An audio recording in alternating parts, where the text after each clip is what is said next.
I'm Willis Spear Jr. I'm a commercial fisherman. I lobstered till 72. My mother and father thought I should see a little bit of the world before I decided to go lobstering. So I sold my boat and traps, went to work for a company called Texas Instruments Environmental Company down in Dallas, Texas. But on the Hudson River, I worked on at least two projects that were pretty significant. One was the Indian Point nuclear power plant. They had 2 reactors. And I worked on an environmental project of the Storm King pump storage plant. Now, what got me involved with the wind farms, and maybe the wind farms were in a good place to be in the Gulf of Maine because it's such a fragile place, it related to these 2 projects on the Hudson River, because if they could have built any electrical power producing plants, one was pump storage, one was nuclear, they both put them in the wrong place.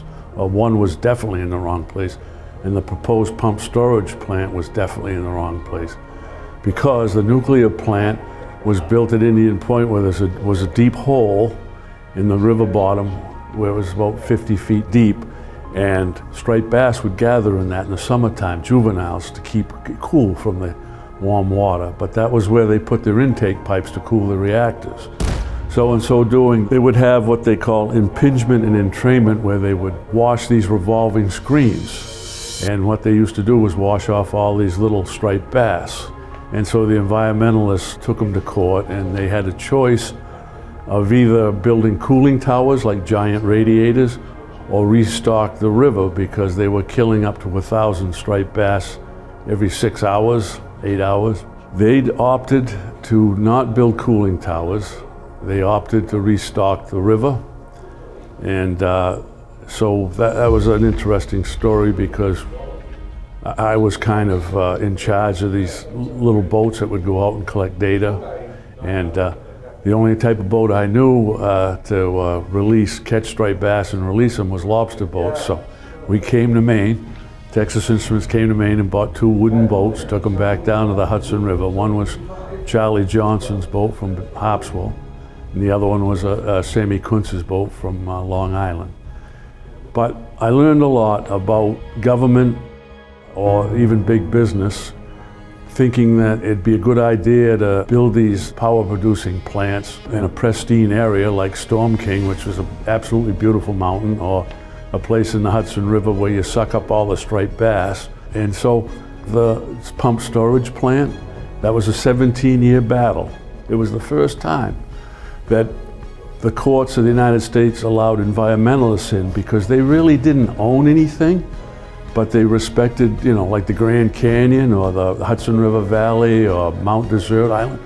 They allowed those people to have a seat in the argument.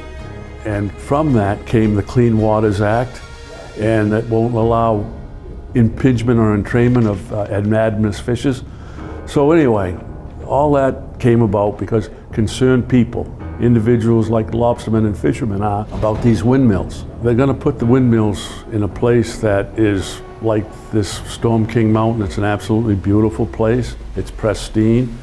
But in the Gulf of Maine, it also produces fish and food that's necessary for people to eat, because it's 100% fat-free, just pure protein.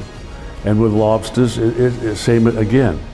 And so there's all these unanswered questions about what impact will these transmission cables have. Even Bureau of Ocean Energy Management has their own paper out that says the electromagnetic fields from the transmission lines suspended in the water columns will have a negative impact on just about everything, from fish larvae to juvenile fish to the anadromous fish that have to use the Earth's geomagnetic field to find their way back to where they came from, like eels, salmon, alewives.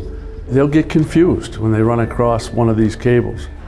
Yesterday, the fellow said that, well, that's not a big deal because the EMF actually dissipates quite rapidly in real-world settings, about 6 feet away from the cable.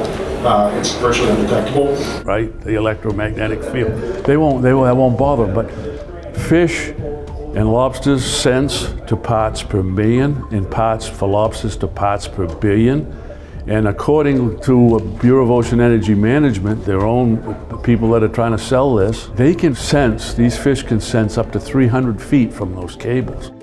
All the stuff that I saw in New York or saw out in Detroit, all relates to what I'm seeing here now in the Gulf of Maine. And it's a bad idea, I can tell you, after what I witnessed. So it's interesting because there's a book called The Hudson by Robert Boyle, and he was a writer for Sports Illustrated, but the book is absolutely fantastic about how 6 people started a movement that expanded from the Hudson River Fishermen's Association to the Hudson Scenic Association, and then the Sierra Club got involved. And so what we're doing here, hello Bill Anderson, what people are doing here today at these meetings with the windmills is the same thing they did in the 70s, trying to save something.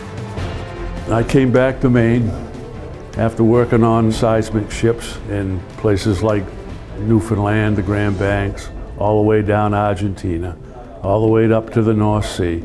So I came home, and I've been a fisherman. When I got home in '76, I lobstered for a while, then I started ground fishing, gill netting in '76, the winter of '76. That was a learning curve after being in South America and stuff. So again, I got a first-hand look at heavy industry.